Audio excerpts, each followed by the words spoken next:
जरा सोचो, एक दिन बीच मैदान में तुम्हारी आँख खुले और तुम्हें अपनी बीती जिंदगी का कुछ भी याद न हो, ऊपर से तुम्हारी कलाई पर एक अजीब सी चीज बंधी मिले। कुछ ऐसा ही होता है जैक के साथ। उसे कुछ याद नहीं था कि वो कौन है और यहाँ कैसे पहुँचा। उसके पेट पर जख्म थे और जमीन पर एलिस नाम की एक लड़की की तस्वीर जिसे वो जानता नहीं था। साथ ही उसके हाथ में एक अजीब सा डिवाइस लगा हुआ था। बहुत कोशिश करने के बाद भी जेक उसे अपने हाथ से निकाल नहीं पाया। अचानक 3 घुड़सवार वहाँ आए और उन्हें लगा कि जेक कोई भगौड़ा है, इसलिए उन्होंने उसे पुलिस को सौंपने के लिए बंदी बना लिया। लेकिन जेक ने अपनी बहादुरी से एक एक को मार गिराया। फिर वो उनके कपड़े और बंदूक चुराकर घोड़े पर पास के गांव में पहुंचा। उसे एक खाली घर दिखा जिसके अंदर वो पानी ढूंढने लगा, लेकिन तभी मेकैम नाम के एक आदमी ने उसके सर पर बंदूक रख दी। लेकिन जैसे ही उस आदमी ने जेक के जख्म देखे, वो उन पर मरहम लगाने लगा। उसने बताया कि कई साल पहले गांव में एक सोने की खान हुआ करती थी, लेकिन जैसे ही सोना खत्म होने लगा, लोग इस इलाके को छोड़कर चले गए। अचानक बाहर से गोलियां चलने की आवाज आने लगी। ये पर्सी था जो सब पर धौंस जमा रहा था, क्योंकि उसके पिता की गाय भैंसों की वजह से ही गांव का खर्च चल रहा था। तभी डॉग ने अपने पैसे मांगे, क्योंकि पर्सी हर बार मुफ्त की शराब पी जाता था। इससे पर्सी को बहुत गुस्सा आया और वो डॉग को पीटने लगा। मेकैम उन्हें रोकने आया तो पर्सी ने डॉग के लिए भीख मांगकर उसका मजाक उड़ाना शुरू कर दिया। जब पर्सी ने धौंस जमा कर जेक से पैसे मांगे तो जेक ने साफ इनकार कर दिया। एला नाम की एक लड़की दूर खड़ी ये सब देख रही थी। गुस्से में पर्सी हवाई फायर कर रहा था, लेकिन गोली गलती से एक आदमी को लग गई, इसलिए वहाँ का पुलिस वाला उसे गिरफ्तार करने आ पहुँचा। उधर 3 मजदूर भैंसों को चराते हुए आराम कर रहे थे। एक मजदूर तालाब में हल्का होने गया और तभी जोरदार धमाके से चारों ओर जबरदस्त रोशनी हो गई। जब वो तालाब से बाहर आया तो उसने देखा कि पूरा इलाका जल गया था और इस अनोखी घटना में सारे जानवर और मजदूर मारे गए थे। पुलिस वाले ने पर्सी को पकड़कर जेल में डाल दिया। तभी उसे एक भगौड़े का इश्तिहार दिखा जिसमें जेक की तस्वीर थी। वही जेक एक दुकान में था जब एला उसके पास आई और उसकी कलाई पर बंधे उस अजीब डिवाइस के बारे में पूछने लगी।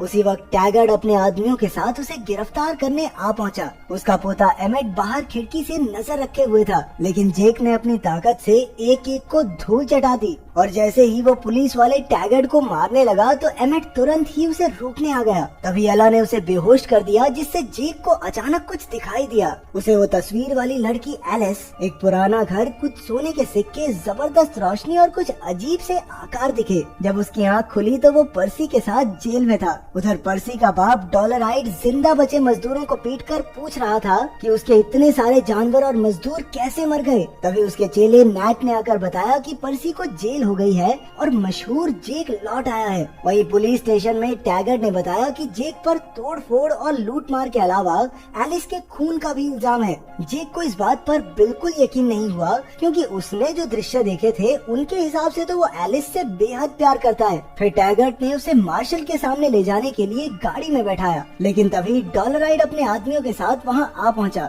वो अपने बेटे को बचाने और जेक से अपना लूटा हुआ सोना वापस लेने आया था। उसी पल आसमान में कुछ लाइट्स दिखाई देने लगी और जेक की कलाई पर बंधी वो अजीब सी चीज भी आवाज करने लगी। फिर पता चला कि ये लाइट्स कुछ और नहीं बल्कि एलियंस की स्पेसशिप्स हैं और उन्होंने गांव पर हमला कर दिया। चारों ओर भयानक आग लग गई और एलियंस टैगार्ड को पकड़कर ले गए। उधर गाड़ी में जेक के डिवाइस में लाइट जली और अचानक उसने गाड़ी का दरवाजा तोड़ दिया। जेक तो किसी तरह भाग निकला, लेकिन एलियंस पर्सी को उठाकर ले गए। जेक ने फिर से डिवाइस के इस्तेमाल से एक स्पेसशिप को तबाह कर दिया। तभी उन्हें एक मकान में किसी अजीब जानवर के निशान मिले। उन्होंने अगली सुबह इन निशानों का पीछा करने का फैसला किया। अगले दिन जेक ने एला को उसका पीछा करते हुए पकड़ लिया और पूछा कि आखिर उसका इरादा क्या है। एला ने कहा कि एलियंस उसके लोगों को भी ले गए और उन्हें बचाने के लिए वो जेक की मदद चाहती है। लेकिन जेक ठहरा सख्त लौंडा तो उसने साफ इनकार कर दिया। कुछ देर बाद उसे सपने वाला घर दिखा। तभी उसे एक और दृश्य दिखाई दिया जिसमें वो इस घर में आया था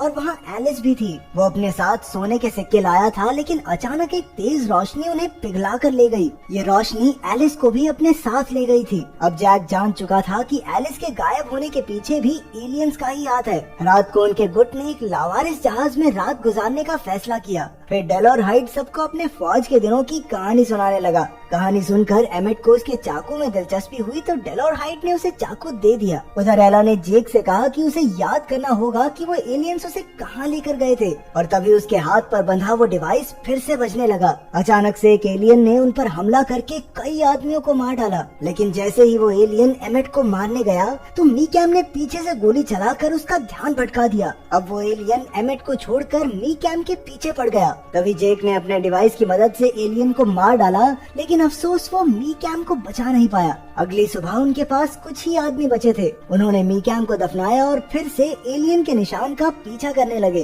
कुछ घंटों बाद बागियों की एक टोली ने उन्हें घेर लिया, लेकिन वो जेक को अपना बॉस कहकर बुलाने लगे। पता चला कि जेक इस गुट का सरदार था जो उनकी मदद से सोना चुराया करता था। जेक ने भी उन्हें पहचानने का नाटक किया और उन्हें अपने अड्डे पर ले जाने को कहा, लेकिन आखिर सरदार की कुर्सी कब तक खाली रह सकती है। अब जेक की जगह डॉलन नाम का एक आदमी वहाँ का सरदार था। डॉलन ने जेक को देखकर कहा कि उसने चुराया हुआ सोना एलिस के पास ले जाकर उन्हें धोखा दिया था। ये सुनकर बाकी सारे गुंडों ने भी जेक पर हमला बोल दिया, लेकिन तभी अचानक फिर से उसका डिवाइस बजने लगा। जैक ने अपनी कलाई पर बंधे उस हथियार का इस्तेमाल करके डोलन को एक ही झटके में मार दिया। इस खतरनाक हमले से डरकर बाकी सब ने अपने हथियार डाल दिए और जेक अपने साथियों के साथ भाग निकला। ठगों की टोली ने भी उनका पीछा किया, लेकिन जल्द ही एलियंस ने उन सब पर हमला कर दिया। जब एक स्टारशिप ने एला को कब्जे में ले लिया तो जेक अपने घोड़े से सीधा उस जहाज के ऊपर कूद गया और अपने खास हथियार की मदद से उसे पास के तालाब में क्रैश करवा दिया।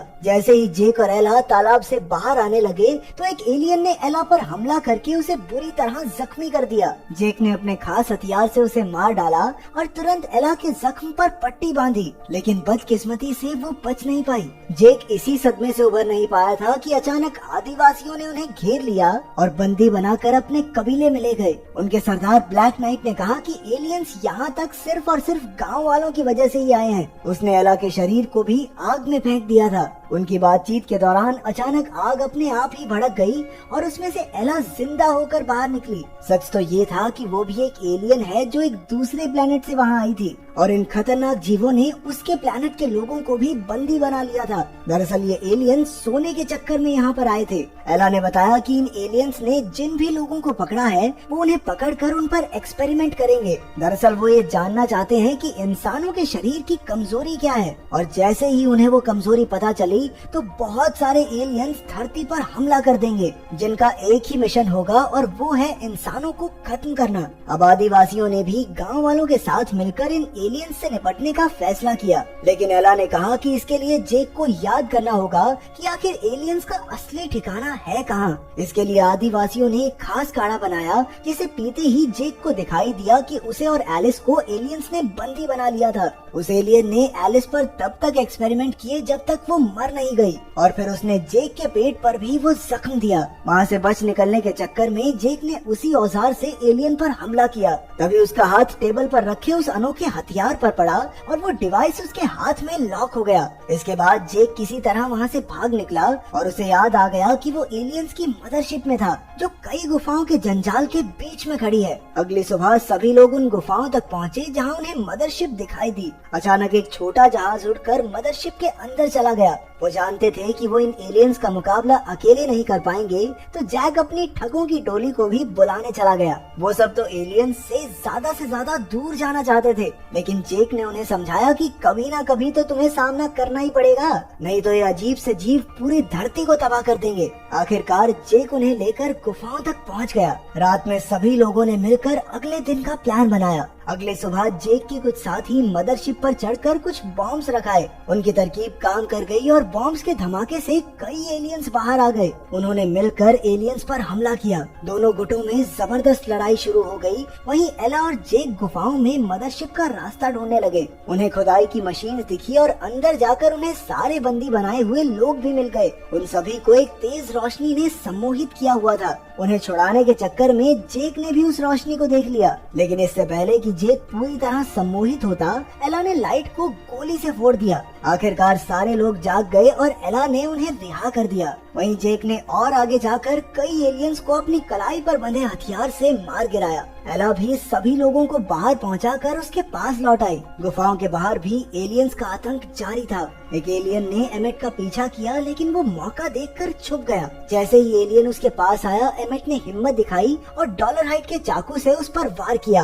वहीं एला ने जेक से कहा कि वो उसकी कलाई पर बंधे हथियार में धमाका करके पूरी मदरशिप को तबाह करना चाहती है, लेकिन जेक किसी भी तरह उस डिवाइस को उतार नहीं पा रहा था। उसे समझ नहीं आ रहा था कि आखिर क्या करे। तभी उसके दिमाग को शांत करने के लिए एला ने उसे चूम लिया। तभी अगले ही सेकंड वो डिवाइस अलग होकर नीचे गिर पड़ा। एला उसे लेकर शिप के और अंदर चली गई। वो उसमें धमाका करके सभी इंसानों को बचाने के लिए अपनी जान को कुर्बान करने के लिए भी तैयार थी। जेक भी उसके साथ जाना चाहता था, लेकिन अचानक से और एलियंस आ गए तो उसे मजबूरन भागना पड़ा। बाहर सबने गुफा से लोगों को जिंदा लौटते देखा, लेकिन डॉलर हाइड ने देखा कि जेक और एला उनके साथ नहीं थे, इसलिए वो उन्हें बचाने गुफाओं में घुस गया। वहाँ जेक एक एलियन के कब्जे में था। उसने जेक को सर्जरी टेबल पर बांध दिया, लेकिन ऐन वक्त पर डॉलर हाइड ने गोलियां चला दी और एलियन का ध्यान भटका दिया।